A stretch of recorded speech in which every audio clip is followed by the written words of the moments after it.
நம்ம தமிழ்நாட்டில் அரசு பள்ளியிலேருந்து வந்திருக்கக்கூடிய ஒரு உதவியாளர் வேலையை பற்றி தான் நம்ம இப்போ பார்க்க போகிறோம். இந்த ஜாபுக்கு வந்து பார்த்திங்கன்னா நீங்கள் 10th +2 டிப்ளமோ டிகிரி நீங்கள் எது படிச்சிருந்தாலும் இதுக்கு வந்து நீங்கள் வந்து அப்ளை பண்ணிக்கலாம். அண்ட் இது வந்து பார்த்திங்கன்னா உங்களுக்கு பர்மனெண்ட்டான கவர்மெண்ட் ஜாப் தான். அண்ட் இதுக்கான சேலரி பொறுத்த வரைக்கும் பார்த்திங்கன்னா உங்களுக்கு மந்த்லி சேலரி 32,000 வரைக்கும் உங்களுக்கு ஸ்டார்டிங் சேலரி இருக்கும். அண்டு இதுக்கு அப்ளை பண்ணுறதுக்கான லாஸ்ட் டேட்டை பொறுத்த வரைக்கும் பார்த்திங்கன்னா 31/1/2025 அன்றைக்கி வரைக்கும் நீங்கள் ஆன்லைன் மூலிமா நீங்கள் வந்து அப்ளை பண்ணிக்கலாம் அப்படின்றது சொல்லியிருக்காங்க. ஸோ அதுக்கு யாரெல்லாம் அப்ளை பண்ணலாம் அண்ட் எப்படி அப்ளை பண்ணுறது அப்படின்றத நான் உங்களுக்கு ப்ரீஃபாக எக்ஸ்பிளைன் பண்ண போகிறேன். வீடியோவை ஸ்கிப் பண்ணாமல் எண்டு வரைக்கும் பாருங்கள். அதோட நம்ம சேனலுக்கு இப்போ தான் நீங்கள் ஃபர்ஸ்ட் டைமும் உள்ளே வந்திருக்கீங்கன்னா நம்ம சேனலை வந்து சப்ஸ்கிரைப் பண்ணி வச்சுக்கோங்க. அப்போ தான் நாங்கள் போடக்கூடிய கவர்மெண்ட் ஜாபோட நோட்டிஃபிகேஷன் வந்து பார்த்திங்கன்னா உங்களுக்கு உடனுக்குடனே வந்து சேரும். அதோட நம்மளுடைய வாட்ஸ்அப் குரூப் லிங்க்கையும் நான் கீழே டிஸ்கிரிப்ஷனில் வந்து கொடுத்துருக்கேன். நீங்கள் அதுலேயும் நீங்கள் ஜாயின் பண்ண இருந்தீங்கன்னா ஜாயின் பண்ணிக்கோங்க. ஸோ காய்ஸ், நம்ம தமிழ்நாட்டில் அரசு பள்ளியிலேருந்து அதாவது கவர்மெண்ட் ஸ்கூல்லேருந்து வந்திருக்கக்கூடிய ஜாபோட அஃபிஷியல் நோட்டிஃபிகேஷன் அண்ட் அப்ளை பண்ணுற லிங்க்கை நான் கீழே கொடுத்துருக்கேன்.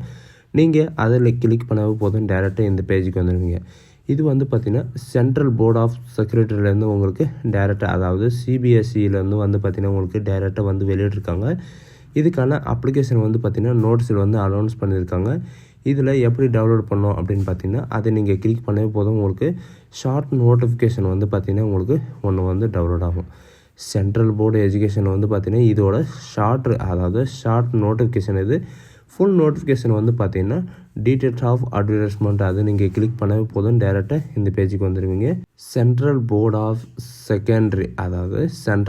ஆஃப் செகண்டரி எஜுகேஷன்லேருந்து உங்களுக்கு வந்து பார்த்திங்கன்னா உங்களுக்கு டேரெக்டாக வந்து கொடுத்துருக்காங்க. இந்தியன் கவர்மெண்ட் ஆஃப் இந்தியா அப்படின்னு கொடுத்துருக்காங்க. இதில் வந்து எப்படி உங்களுக்கு ரெக்கமெண்ட் பண்ண போகிறாங்க அப்படின்னு பார்த்தீங்கன்னா குரூப் ஏ அதாவது குரூப் பி கேட்டகரிக்கும் குரூப் சி கேட்டகரிக்கும் வந்து பார்த்திங்கன்னா உங்களுக்கு ரெக்கமெண்ட் பண்ணுறாங்க. 2 கேட்டகரிக்கு வந்து பார்த்திங்கன்னா உங்களுக்கு ரெக்கமெண்ட் பண்ணுறாங்க. சூப்பர் டிஎன்ட்டுக்கும் அண்ட் ஜூனியர் அசிஸ்டண்ட்டுக்கும் வந்து பார்த்திங்கன்னா உங்களுக்கு ரெக்கமெண்ட் பண்ணுறாங்க.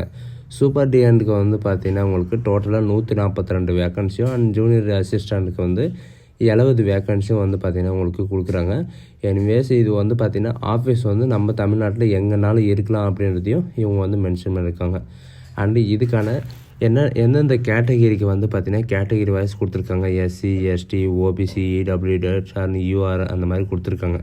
அண்ட் இதுக்கான இம்பார்ட்டன்ட் டேட் வந்து பார்த்திங்கன்னா 2/1/2025 31/1/2025 வரைக்கும் நீங்கள் வந்து ஆன்லைன் மூலிமா அப்ளை பண்ணிக்கலாம் அப்படின்றதையும் இவங்க வந்து மென்ஷன் பண்ணியிருக்காங்க.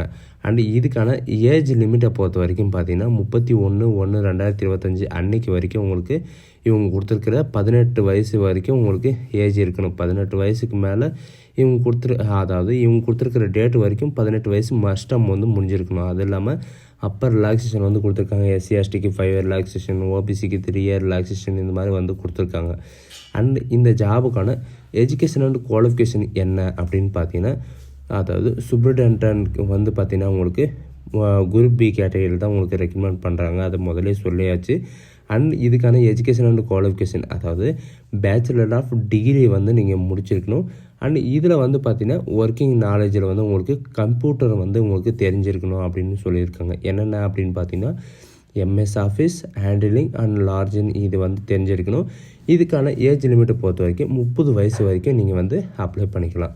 இதில் வந்து பார்த்திங்கன்னா உங்களுக்கு Tier 1 Tier 2 இந்த மாதிரி வந்து பார்த்திங்கன்னா உங்களுக்கு எக்ஸாமினேஷன் வந்து நடக்கும். இது உங்களுக்கு எக்ஸாமினேஷன் ஸ்க்ரீனிங் வந்து Tier 1லேயும் அண்ட் Tier 2வில் வந்து பார்த்திங்கன்னா உங்களுக்கு ஆப்ஜெக்டிவ் டைப்பில் அதாவது OMR ஷீட்டில் தான் உங்களுக்கு ஆஃப்லைன் மூலிமா உங்களுக்கு எக்ஸாமினேஷன் வந்து இருக்கும். அண்ட் ஆன்லைன் மூலிமா உங்களுக்கு வந்து என்ன இருக்கும் அப்படின்னு பார்த்தீங்கன்னா இவங்க வந்து கம்ப்யூட்டர் நாலேஜ் இருக்கும் அப்படின்னு கேட்டிருக்காங்க. இதில் வந்து பார்த்திங்கன்னா உங்களுக்கு டைப்பிங் ரைட்டிங் வந்து இருக்கும் அப்படின்றதையும் மென்ஷன் பண்ணியிருக்காங்க. அண்ட் ஜூனியர் அசிஸ்டண்ட்டுக்கு வந்து பார்த்திங்கன்னா நீங்கள் 12th படிச்சிருந்தாலும் நீங்கள் வந்து அப்ளை பண்ணிக்கலாம்.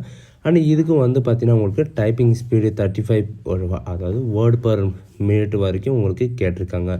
அண்டு 18 வயசுலேருந்து 27 வயசு வரைக்கும் நீங்கள் வந்து அப்ளை பண்ணிக்கலாம். அண்டு இந்த வயசு இல்லாமல் உங்களுக்கு ரிலாக்ஸேஷன் எல்லாம் உங்களுக்கு கொடுத்துருக்காங்க. உங்களுக்கான கேட்டகரி நீங்கள் எந்த கேட்டகரி அந்த கேட்டகரியில் வந்து பார்த்திங்கன்னா உங்களுக்கு என்னென்ன ரிலாக்ஸேஷன் இருக்குது எத்தனை வருஷம் இருக்குது அப்படின்றதையும் நீங்கள் வந்து இது பண்ணிக்கலாம். அண்டு இதுக்கான எக்ஸாமினேஷன் ஃபீஸை பொறுத்த வரைக்கும் உங்களுக்கு எவ்வளோ இருக்கும் அப்படின்னு பார்த்தீங்கன்னா எல்லா கேட்டகரிக்கும் ஒரே ஒரு ஃபீஸ் தான் இருக்கும்.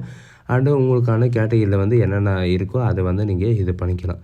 அண்டு இதில் வந்து பார்த்திங்கன்னா உங்களுக்கு அதாவது part 1, part 2, part 3, part 4, part 5 இந்த மாதிரி வந்து பார்த்திங்கன்னா உங்களுக்கு நிறைய விதமான ஸ்டெப்பு வந்து நீங்கள் கிராஸ் பண்ண வேண்டியதாக இருக்கும். ஒவ்வொரு ஸ்டெப்புக்கும் வந்து பார்த்திங்கன்னா உங்களுக்கு இவ்வளோ மார்க் இருக்கும் அப்படின்றதே இருக்கும்.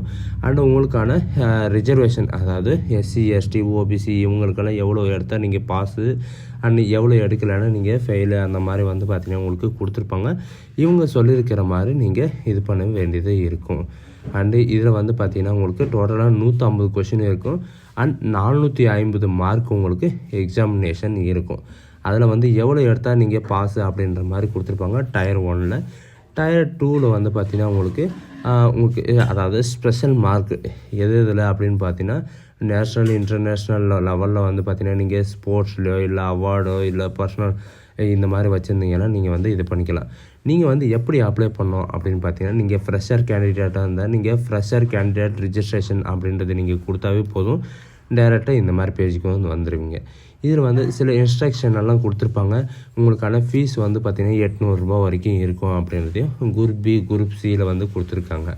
இதை நீங்கள் ஒன்ஸ் நீங்கள் படிச்சுட்டு நீங்கள் ஐ அக்ரி அப்படின்றத நீங்கள் கொடுத்தாவே போதும். நெக்ஸ்ட் பேஜுக்கு வந்து ஓப்பன் ஆகும். இதில் வந்து பார்த்திங்கன்னா உங்களுக்கு நார்மலாக தான் உங்களுக்கு பர்சனல் டீட்டெயில் வந்து கேட்டிருக்காங்க. Candidate name, father name, mother name and date of birth வந்து இந்த ஃபார்மேட்டில் தான் இருக்கணும். நீங்கள் மெயிலாக ஃபீமேலான்னு கேட்டிருக்காங்க. அதையும் நீங்கள் மென்ஷன் பண்ணியிருக்காங்க.